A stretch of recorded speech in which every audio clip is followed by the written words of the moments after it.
પૃથ્વીનું ચુંબકત્વ આપણે આગળ સમજી ગયા કે ભાઈ પૃથ્વીને પોતાનું ચુંબકીય ક્ષેત્ર છે અને એ 10⁻⁵ ટેસ્લા ક્રમનું છે.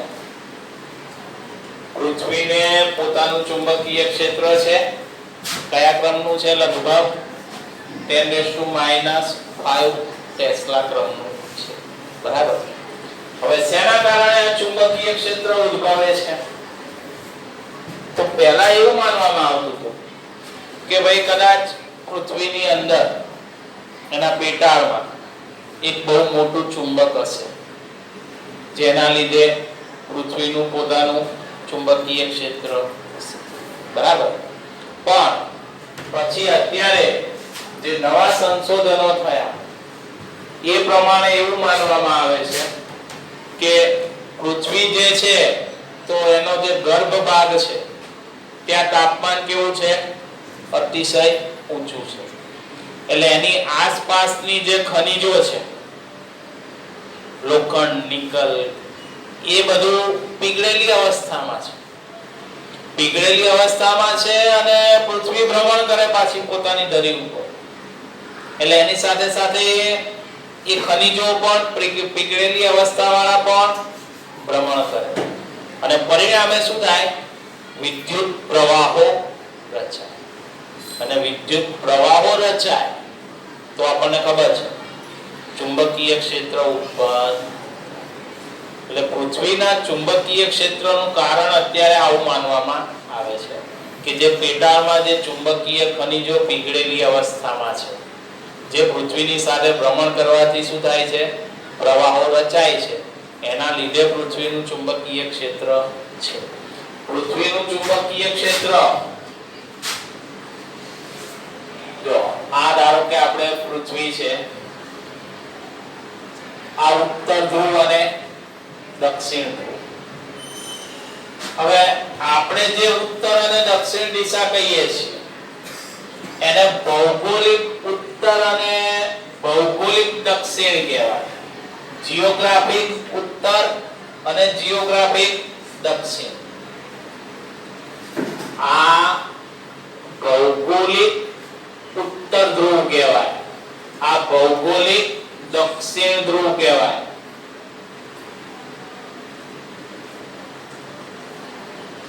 બરાબર. અને આપણે જે કહીએ છીએ કે ભાઈ ચુંબકને સમક્ષિતિજ લટકાવો તો એ ઉત્તર દક્ષિણ દિશામાં સ્થિર થાય. એ ઉત્તર દક્ષિણ દિશા અને ભૌગોલિક ઉત્તર દક્ષિણ દિશા સમાન હોતી નથી. આપણે વ્યવહારમાં તો એવું જ માનીએ છીએ કે બંને એક સરખા જ છે, પણ હકીકતમાં ભૌગોલિક ઉત્તર દક્ષિણ દિશા અલગ, ચુંબકીય ઉત્તર દક્ષિણ દિશા અલગ થાય. ચુંબક જે ઉત્તર દક્ષિણ દિશામાં ગોઠવાય એ ચુંબકીય ઉત્તર દક્ષિણ કહેવાય.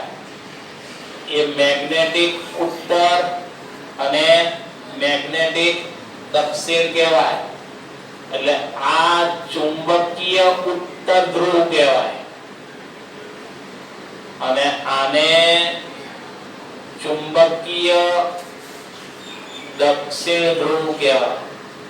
અને ભૌગોલિક ઉત્તર અને ચુંબકીય ઉત્તર જો એક સરખા હોતા બંને વચ્ચે થોડો ખૂણો હોય છે 11.3 અંશ જેટલો. ભૌગોલિક ઉત્તર અને ચુંબકીય ઉત્તર એક દિશામાં નથી, બંને વચ્ચે થોડો ખૂણો હોય છે. બરાબર. કેટલો હોય છે? 11.3 જેટલો. અને બીજું અંદર અંડરલાઈન કરો આપ્યું છે ચુંબકીય ઉત્તર ધ્રુવ એ ઉત્તર કેનેડામાં ક્યાંક છે અને ચુંબકીય દક્ષિણ ધ્રુવ એ એન્ટાર્કટિકામાં ક્યાંક આવેલો છે. બરાબર. એના અંશ આપેલા છે એ અંડરલાઈન કરો. તો આ રીતે ભૌગોલિક ઉત્તર દક્ષિણ અને ચુંબકીય ઉત્તર દક્ષિણ દિશાઓ એક હોતી નથી. એમની વચ્ચે આટલો ખૂણો આવેલો હોય. બરાબર. સમજાયું? પૃથ્વીનું ચુંબકીય ક્ષેત્ર છે એ હકીકતમાં અહીંયાથી ચુંબકીય ક્ષેત્ર રેખાઓ બહાર આવે છે એના દક્ષિણ ધ્રુવમાંથી અને એના ઉત્તર ધ્રુવમાં દાખલ થાય છે અને અંદરના ભાગમાં આ દિશામાં ચુંબકીય ક્ષેત્ર હશે. એટલે જોયું તમે શું થયું? આમ તો ચુંબકીય ક્ષેત્ર રેખાઓ તો ઉત્તર ધ્રુવમાંથી બહાર નીકળવી જોઈએ ને. એટલે આપણે પહેલા સમજ્યા હતા ત્યારે મેં કીધું હતું કે ગજિયા ચુંબકને સમક્ષિતિજ લટકાવો તો એ ઉત્તર દક્ષિણ દિશામાં ગોઠવાશે. એને જ આપણે એવું કહીએ છીએ કે પૃથ્વીના ચુંબકીય ક્ષેત્રનો ઉત્તર ધ્રુવ, ચુંબકીય ક્ષેત્રનો દક્ષિણ ધ્રુવ. હકીકતમાં શું હોવું જોઈએ? અહીંયા પૃથ્વીના ચુંબકીય ક્ષેત્રનો દક્ષિણ ધ્રુવ હોવો જોઈએ અને અહીંયા ઉત્તર ધ્રુવ. તો જ ગજિયા ચુંબકનો ઉત્તર ધ્રુવ ગોઠવાય ને આ બાજુ આકર્ષી બળના લીધે. સમજાયું? બરાબર. એટલે એ થોડોક લોચો છે કે આપણે ચુંબકીય ઉત્તર કહીએ છીએ, ચુંબકીય દક્ષિણ, પણ હકીકતમાં અંદર અહીંયા ચુંબકીય દક્ષિણ ધ્રુવ હશે પૃથ્વીનો અને અહીંયા ચુંબકીય ઉત્તર ધ્રુવ હોવો જોઈએ પૃથ્વી માટેનો. બરાબર? સમજાયું? તો ટૂંકમાં ચુંબકીય ઉત્તર અને ભૌગોલિક ઉત્તર એક દિશા હોતી નથી. તો એ જ રીતે તમે જો કે અહીંયા ભૌગોલિક વિષુવવૃત્ત તો અલગ હશે અને ચુંબકીય વિષુવવૃત્ત પણ અલગ હોવાનું. ભૌગોલિક વિષુવવૃત્ત, ચુંબકીય વિષુવવૃત્ત બંને અલગ હશે. બરાબર?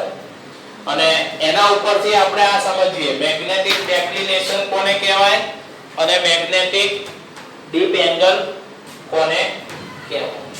બરાબર? પણ એ સમજતા પહેલા બે આપણે ધ્રુવતલ વ્યાખ્યાયિત કરવા પડશે. એક જીઓગ્રાફિક મેરિડિયન અને બીજો આપણે ધ્રુવતલ વ્યાખ્યાયિત કરીશું મેગ્નેટિક મેરિડિયન. જીઓગ્રાફિક મેરિડિયન એટલે ભૌગોલિક ધ્રુવતલ. ગુજરાતીમાં શું કહેવાય આને? ભૌગોલિક ધ્રુવતલ. બરાબર? તો ભૌગોલિક ધ્રુવતલ કોને કહેવાય એ સમજીએ. આ આપણો ભૌગોલિક ઉત્તર અને ભૌગોલિક દક્ષિણ છે. ભૌગોલિક ઉત્તર અને દક્ષિણ દિશા કોણ દર્શાવે? રેખાંશ વૃત્ત. રેખાંશ વૃત્ત હોય એ શું દર્શાવે? ભૌગોલિક ઉત્તર અને દક્ષિણ. ધારો કે આ બાજુ આ ભૌગોલિક ઉત્તર છે અને આ ભૌગોલિક દક્ષિણ છે તો આપણા આ શહેર ઉપરથી પણ એક રેખાંશ વૃત્ત પસાર થતું હશે જે શું દર્શાવે? ભૌગોલિક ઉત્તર અને ભૌગોલિક દક્ષિણ. તો તમે વિચારો કે એ જ પૃથ્વીની ભ્રમણાક્ષ હશે તો પૃથ્વીની ભ્રમણાક્ષ લઈ લઈએ અને એ રેખાંશ વૃત્તે અંદર આવી જવું જોઈએ. એટલે પૃથ્વીની ભ્રમણાક્ષ તથા રેખાંશ વૃત્ત એને સમાવતું એક ઉધ્વ સમતલ વિચારો. પૃથ્વીની સપાટી ઉપર એક ઉધ્વ સમતલ ગોઠવીએ પણ કેવી રીતે ગોઠવવાનું?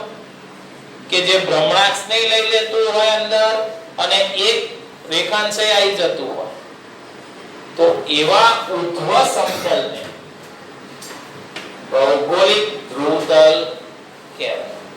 બરાબર? એટલે ભૌગોલિક ધ્રુવતલ એટલે પૃથ્વીની ભ્રમણાક્ષ તથા રેખાંશ વૃત્તને સમાવતું ઉધ્વ સમતલ એને શું કહેવાય? Geographic meridian. ભૌગોલિક ધ્રુવતલ. એટલે અહીંયા આ રીતે હશે ભૌગોલિક ધ્રુવતલ. આ શું હોય? એક ઉધ્વ સમતલ આમ વિચારો એટલે એ ભૌગોલિક ધ્રુવતલ જેમાં એક રેખાંશ વૃત્ત આવી જાય. બરાબર?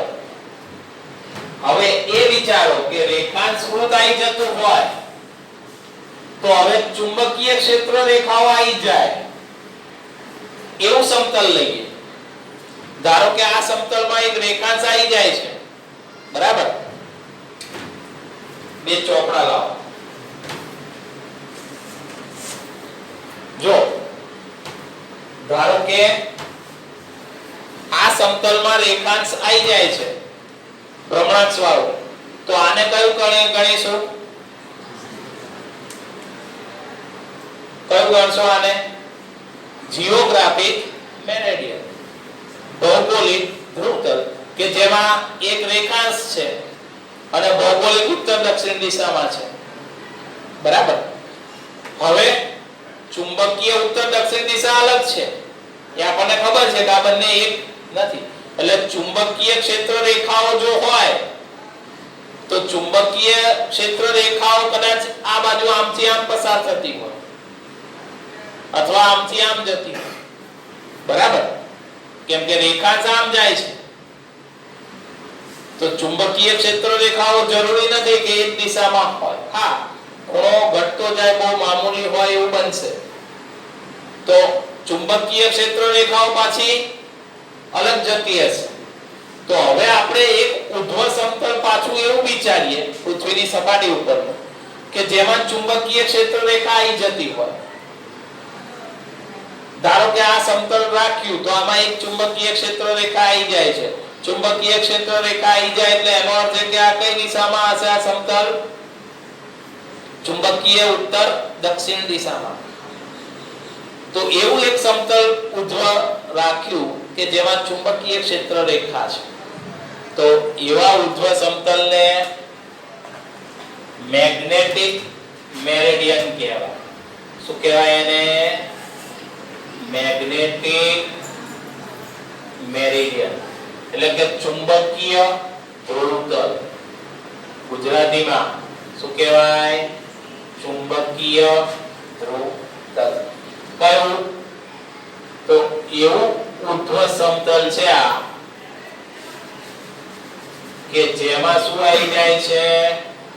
ચુંબકીય ક્ષેત્ર રેખા.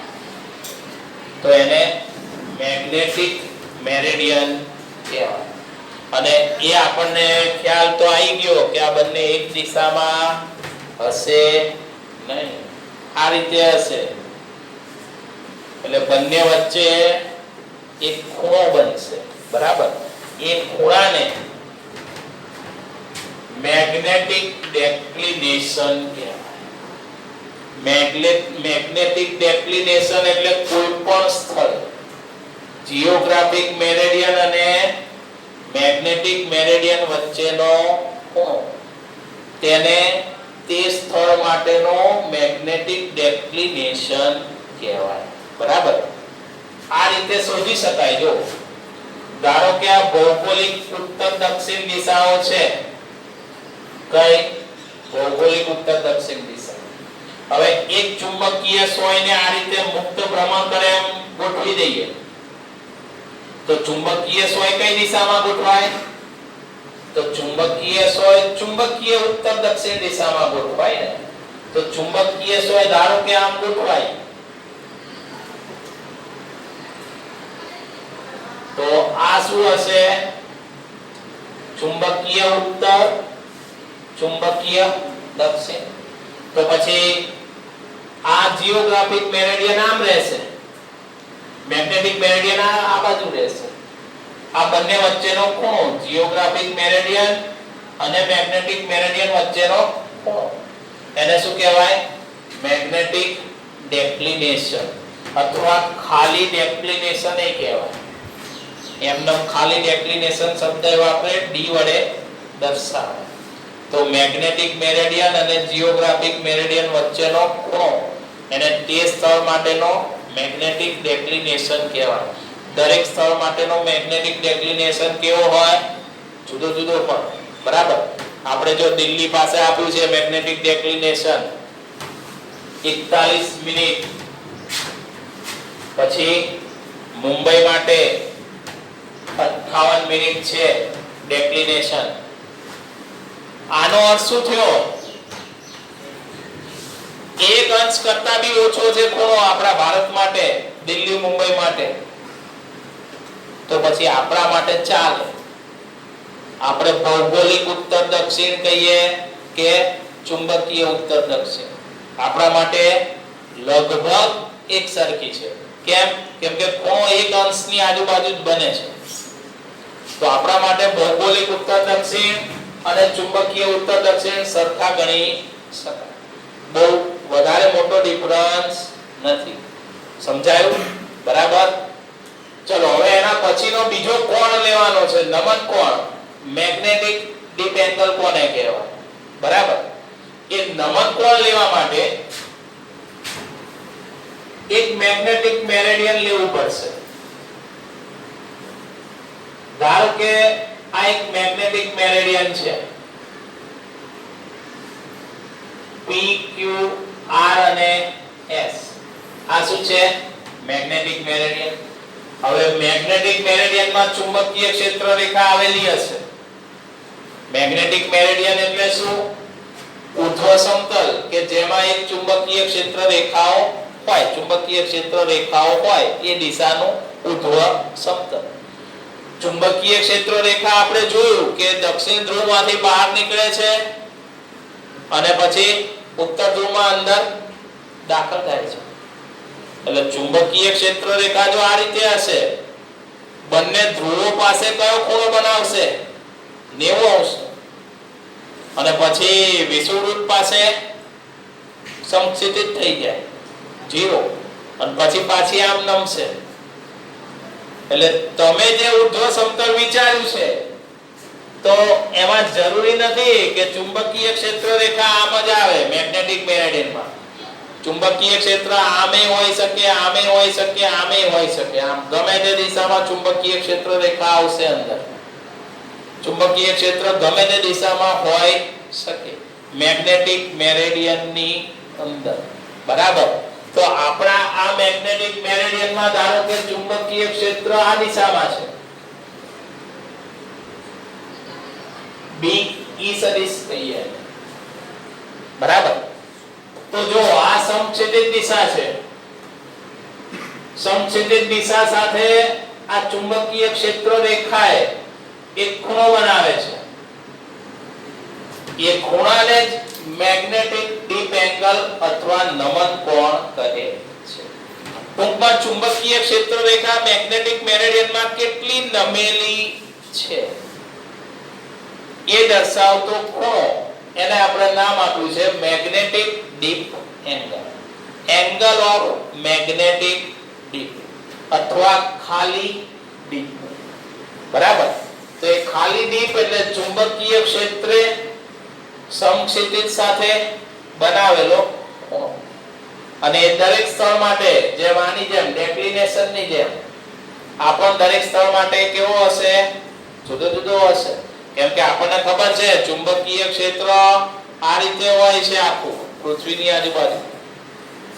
ચુંબકીય ક્ષેત્ર રેખા, ચુંબકીય ક્ષેત્ર રેખા જે દિશામાં હોય એને જ આપણે એ દિશામાં ચુંબકીય ક્ષેત્ર આવે. તો દરેક જગ્યાએ મેગ્નેટિક ડીપ એંગલ જુદો જુદો મળશે. બરાબર. ધારો કે બંને ધ્રુવો લઈએ, ઉત્તર ધ્રુવ, દક્ષિણ ધ્રુવ, તો બંને ધ્રુવો પાસે ચુંબકીય ક્ષેત્ર રેખા કેવી હશે? લંબરૂપ. તો ધ્રુવો પાસે મેગ્નેટિક ડીપ એંગલ કેટલો મળે? 90 અંશ મળે.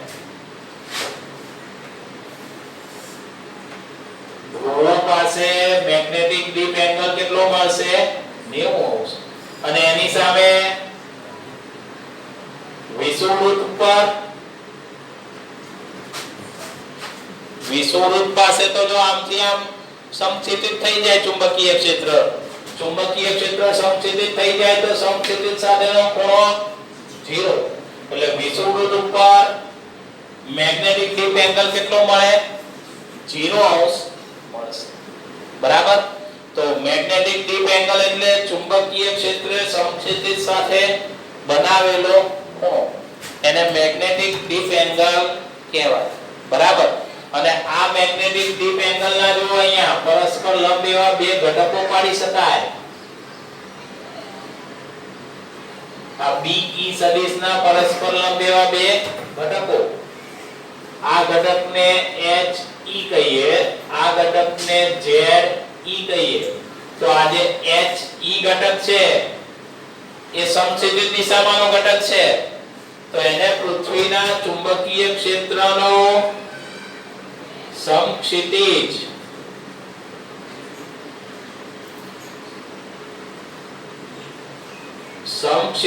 ઘટક કહેવાય.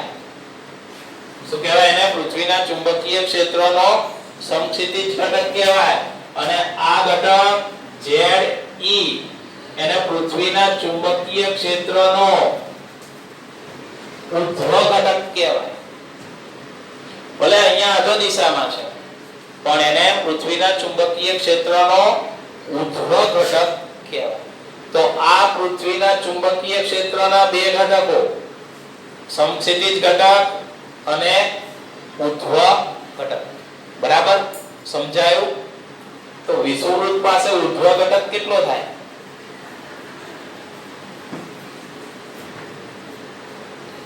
પૃથ્વીના ચુંબકીય ક્ષેત્રનો ઉર્ધ્વ ઘટક વિષુવવૃત્ત પાસે કેટલો થાય? 0. કેમ કે વિષુવવૃત્ત પાસે માત્ર અને માત્ર કયો ઘટક હોય? સમક્ષિતિજ ઘટક જ હોય. વિષુવવૃત્ત પાસે એટલે ચુંબકીય ક્ષેત્ર આ દિશામાં હશે, તો ત્યારે તેનો ઉર્ધ્વ ઘટક 0 થાય. અને એનાથી ઉલટું ધ્રુવો પાસે સમક્ષિતિજ ઘટક 0 હોય. બરાબર? ધ્રુવો પાસે પૃથ્વીના ચુંબકીય ક્ષેત્રનો સમક્ષિતિજ ઘટક 0 હશે. વિષુવવૃત્ત પાસે પૃથ્વીના ચુંબકીય ક્ષેત્રનો ઉર્ધ્વ ઘટક 0 થાય. અને આ આકૃતિ ઉપરથી સમક્ષિતિજ ઘટક HE બરાબર શું લખી શકાય? તો HE બરાબર BE cos થીટા, થીટાના બદલે I. અને એ જ રીતે ઉર્ધ્વ ઘટક ZE બરાબર BE sin I.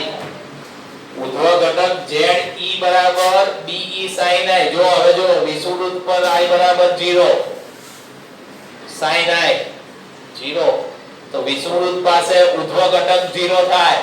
અને એની સામે ધ્રુવો પાસે 90 cos 90 0, તો ધ્રુવો પાસે કયો ઘટક 0 હોય?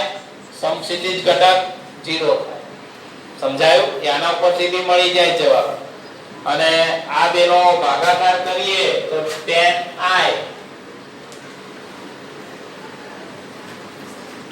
I બરાબર શું થાય?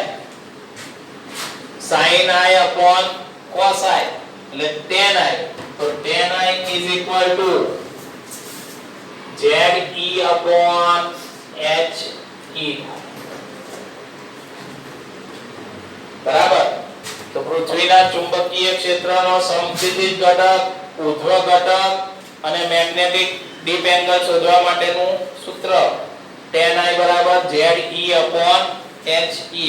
અને આ બે ઘટકોના મૂલ્યો હોય તો પછી તમને પૃથ્વીના ચુંબકીય ક્ષેત્રનું મૂલ્ય મળી જાય. B બરાબર વર્ગમૂળમાં બંને ઘટકોના વર્ગોનો સરવાળો. BE બરાબર વર્ગમૂળમાં બંને ઘટકોના વર્ગોનો સરવાળો. એ તમને આ પૃથ્વીના ચુંબકીય ક્ષેત્રનું મૂલ્ય આપશે. સમજાયું? બરાબર?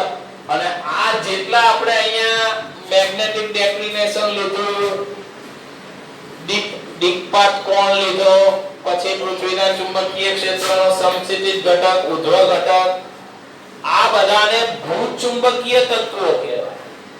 શું કહેવાય આ બધાને? ભૂચુંબકીય તત્વો. પૃથ્વીના ચુંબકીય ક્ષેત્રના પ્રાચલો કહેવાય. ભૂચુંબકીય તત્વો છે. અને ભૂચુંબકીય તત્વોમાં બે અહીંયા આપણે દર્શાવેલા છે અને ત્રીજો આ નમન કોણ. તો એક બાકી રહેશે, ડેક્લિનેશન. તો ડેક્લિનેશન એ અહીંયા મૂકી દઈએ આકૃતિમાં. તો ધારો કે આ આપણું જીઓગ્રાફિક મેરેડિયન છે અને P dash, Q dash, R dash અને તો આ જીઓગ્રાફિક મેરેડિયન છે